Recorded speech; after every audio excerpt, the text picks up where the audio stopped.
Go fruit yourself.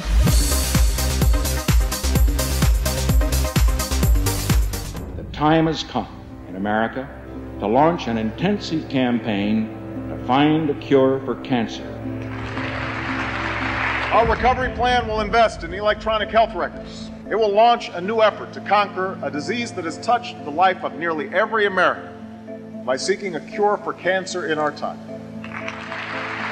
Since the war on cancer began in 1971, more than 14,800,000 Americans have died from some form of the disease.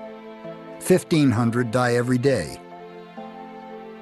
That's 565,000 men, women, and children in 2009 alone.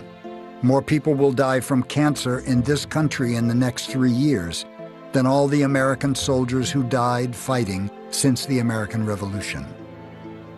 From 1920 to the present time, we have made little or no progress in the treatment of adult cancers. So a person who gets prostate cancer or breast cancer today will live as long as a person who got it in 1920. No big change.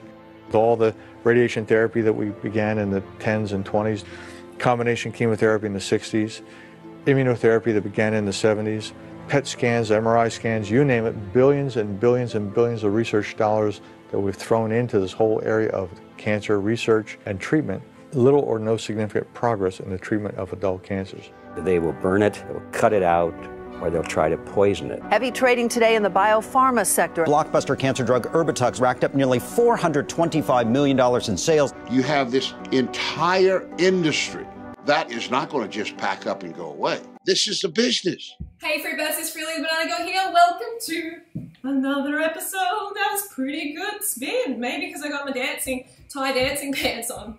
I love these pants. They're like $5 from Thailand. Super comfortable. Probably going to get another 5 pairs when I get over there. So, okay, on to today's topic. It's a really, really important one. All right? It's something that touches the lives of millions and millions of people out there, and that is cancer. Almost all of us know someone who has had cancer, who has even died of cancer. It's that common. It's frightening. It's an epidemic proportion. It's wiping the population out, basically. 1 in 3 people is going to get cancer. And do they die of the cancer itself, or are they dying from the treatment? We're going to talk more about that today, and also we're going to talk about the business of cancer. Because if you're diagnosed with cancer and you go the conventional route, then on average, you're going to spend around $50,000 on treatments. $50,000, it's a huge amount of money. And with 1 million new cancer sufferers diagnosed every single year, that's $50 billion injected into the cancer industry. So there's a lot going on behind the scenes. There's a lot of greed, there's a lot of corruption, and we're going to talk about that today. So grab your banana smoothie and listen up. This is some excellent information. Over 1 million Americans are diagnosed with a new cancer every year. All these people suddenly plunge into a dark tunnel that will dramatically change their life for many years to come. Faced with an apparently endless chain of medical tests, examinations, second opinions, medications, new tests, surgical operations, support therapies, and follow-up checks, they find themselves at the complete mercy of the disease. While in that tunnel, each patient feeds an immense medical apparatus that employs hundreds of thousands of people and generates millions and millions of dollars for the medical and pharmaceutical industries. From research laboratories to medical schools, from prevention clinics to worldwide drug sales. Today, the cancer medical apparatus is so large and expensive that it needs its patients in order to survive. Okay, it seems crazy to me. I don't know, does it seem crazy to you that we keep doing the same thing over and over and over again and expecting a different result? We keep using the same conventional model over and over, but hey, it's not working. With a success rate of about 2 to 3%, why do we keep using it? There's a very good reason. I'll never forget walking into the hospital that day. My father's cancer had spread. There was nothing they could do but give him 6 months to live and send him home to die. I remember the doctor well. He was a kind man with a difficult job. I admired my father's courage as he grappled with the news of his impending death. Years later, I met Mary Harrington. I was diagnosed with malignant melanoma. At that point, he gave me 3 to 6 months to live. How long was it before you started to notice changes? I didn't die. So I knew something was happening. As a matter of fact, we were cleaning vegetables and my son turned around and said, "Mom, weren't you supposed to have..." And I said, "Been gone by now?" "Yes, but here, it's 7 months and I'm still here." 10 months on the diet, I had my first scan, and I was clear, and I've been clear since. Mary's not alone. Every year, thousands of people reverse a wide spectrum of cancers by going outside the system to seek alternative treatments. As I researched these treatments, I couldn't help but think about my father's doctor. Why didn't he know about these? As I've come to find out, if he did know and recommended an alternative treatment for cancer, he could not only lose his license, but go to jail. This didn't make sense to me. It didn't make sense that Mary had to travel out of this country to get simple dietary treatments for cancer. Over the years, I've come to learn that when something doesn't make sense, if you follow the money, you'll usually find the answer. That's when I learned about the business of cancer. As you will soon discover, the search for a cure is hardly the altruistic endeavor you've been led to believe. In fact, it's quite the opposite. Even worse, when you look at the hard numbers, our current cancer treatments are appallingly ineffective. This is Thomas using alternative therapy, and this is conventional therapy, 2 months worth. See, this reminds me a lot of my partner Harley's dad's situation, okay? He was 87 years old, he's riding along on his bicycle, he has a fall, and he goes into the doctors for like a routine, like a bit of a checkup to see if he's okay. They give him a scan and they're like, "You have cancer." Next thing you know, they're like, "You're going to get into surgery, radiation, blah, blah, blah. You don't have long to live." Freaking the poor guy out. And here's Harley saying, "Dad, don't have chemotherapy, don't have radiation. What are you doing? This is crazy." And of course, Harley's dad was very scared and he had a lot of faith in the medical model, as a lot of people do. So he had the radiation. And within 1 month, he was dead. We're talking about an 87-year-old man. How irresponsible of these people to even consider it. The doctors do a scan and all of a sudden it's like, "Cancer, we need to attack it, let's get it." And you know what? They destroyed his immune system and he died. If conventional therapy has such limited results, why isn't the medical profession willing to investigate alternative approaches? The answer to this question may be found in some historic events that took place almost a century ago, when official medicine finally managed to gain the upper hand on the so-called empirical doctors, who cured patients with herbs and natural remedies. In the 1800s, society sanctioned both approaches to healing. Patients had a choice of using either doctors, called allopaths, or natural healers, called empirics or homeopaths. The two groups waged a bitter philosophical debate. The allopathic doctors called their approach heroic medicine. They believed the physician must aggressively drive disease from the body. The allopaths used 3 main techniques. They bled the body to drain out the bad humors. They gave huge doses of toxic minerals like mercury and lead to displace the original disease. They also used surgery, but it was a brutal procedure before anesthesia and infection control. Few patients were willing to have surgery. Most patients feared allopathic methods altogether. Satirists of the day remarked that with allopathic treatment, the patient died of the cure. A drug industry grew out of the booming patent medicine business. The doctors changed educational standards and licensing regulations to exclude the empirics. Soon, only AMA-approved doctors could legally practice medicine. In a brief 20 years, the AMA came to dominate medical practice. Organized Medicine launched a media campaign to associate the empirics with quacks. The code word for competition was quackery. So not only did the natural doctors get pushed out by the wealthy conventional model, But they also got blackened. Their name got blackened. They got called quacks, okay? Anyone who wasn't practicing the conventional way was a quack. The interesting thing is, you know, modern day doctors only get about 19 hours of nutritional training in their medical degree. 19 hours in the whole thing. They're doctors. They're meant to help heal people. They're meant to help, you know, help people become aware of what they're eating and the impact it has on their organism. But instead, they're just trained to prescribe drugs. I found that the average wife of these physicians knows more about nutrition than he does, but they sure know their drugs. And if you go to your typical doctor today, I don't care what it is, chances are you're going to walk out of there with a prescription. Why? Because that's what he has been trained to do.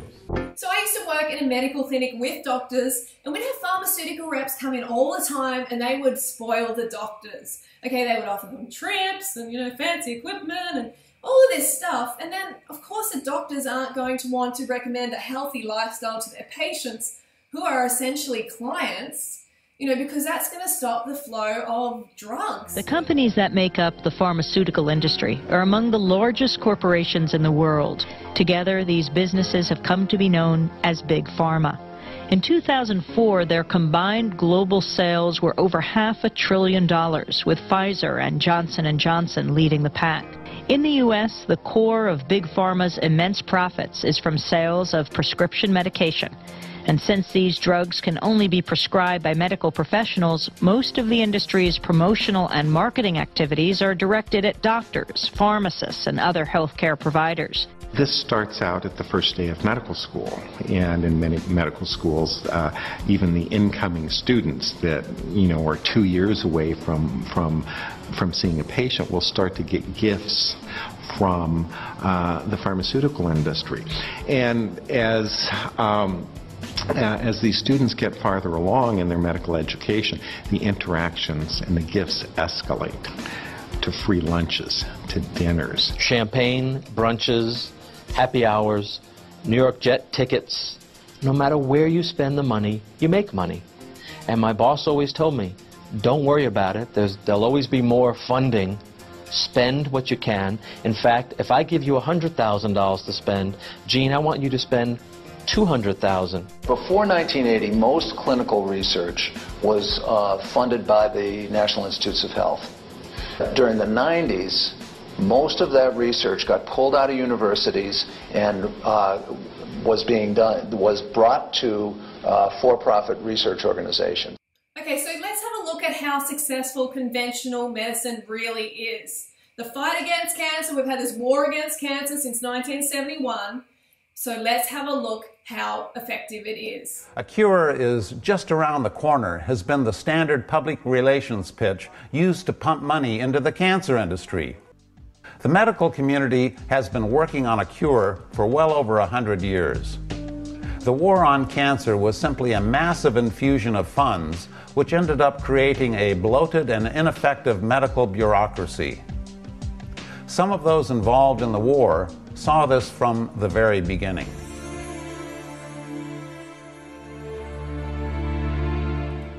Here are the results of a study of every randomized, controlled clinical trial performed in the U.S. between 1990 and 2004, which reported a statistically significant increase in 5-year survival due to the use of chemotherapy.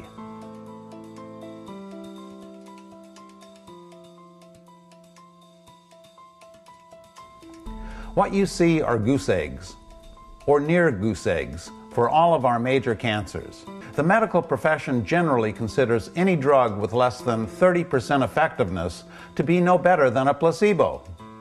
What you see from studies conducted over the last 50 years is that for our major cancers, the effectiveness of conventional treatments is far less than a sugar pill.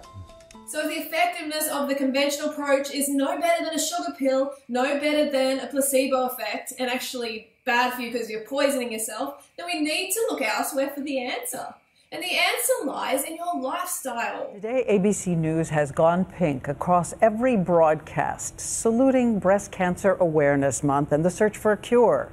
But tonight we're also asking about prevention, specifically which women get the least breast cancer and why. ABC's chief medical editor, Dr. Richard Besser, brings us the answer. Ask Mao Shiying in the Chinese countryside. A perfect example of what can happen if you eliminate breast cancer risks. I have heard of breast cancer, but I don't know anyone who's ever had it. Not in her village or in any village she knows. Rural Chinese women like Mao have the lowest rates in the world. She eats mostly rice and vegetables, little meat, little fat, which lowers her risk. A healthy weight and exercise lower it more. So here's what it looks like to have the lowest risk in the world. But if Chinese women like Mao move to the United States, studies show that within a generation, her daughters would have the same risk as an American woman, the highest risk in the world. Our bodies cure cancer every day of our lives, and the difference between prevention and reversal is one of degree, not kind. In fact, the average American has 6 bouts with serious cancers during their lifetimes. That is, they actually reversed serious cancers 6 times in their lives without even knowing it. Those with healthy immune systems don't know about the battle their bodies are waging. Those with weakened immune systems will find out about these battles in the hospital. The foundation of a good immune system is diet. A good diet enables us to reverse cancer every day of our lives.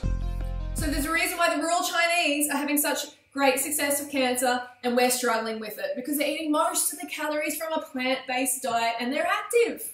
There isn't really a lot to it, folks. You know, it is very simple, but the mainstream medical model doesn't want you to think that. They want you to be in fear. So then you cooperate. You get your chemo, you get your radiation, you basically do what you're told, because then you're making money for them. You're making a lot of money. There's so much money that is injected into this cancer industry, as you've seen from this video. So you need to take your health responsibility into your own hands. Your sickness is unfortunately the medical model's like wealth. They're lining their pockets while you're getting sicker and sicker and dying.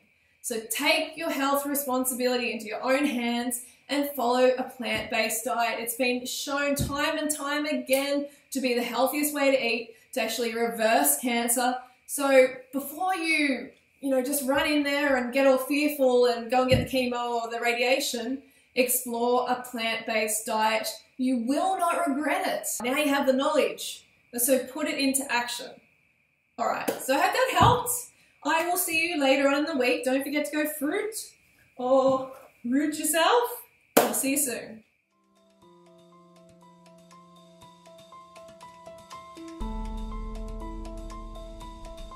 Americans practically worship animal protein, yet it is the strongest carcinogen we will ever encounter in our lives. This is not something that has been recently discovered. It's something that has been ignored due to our obsession with eating meat. In the 1960s, researchers in India thought by increasing animal protein, it would help cure cancer. What they found was just the opposite. In 100% of the cases, increasing the consumption of animal protein caused cancer. Cancer was only triggered with animal protein. In further experiments, they found that regardless of how many carcinogens entered the body, the development of cancer was totally dependent on how much animal protein was consumed. In other words, the consumption of animal protein makes us more susceptible to cancer. This is one reason why populations such as the Okinawans and other groups who eat plant-based diets have much lower cancer rates. In effect, their plant-based diets form a green light around them, protecting them from cancer. Banana Girl.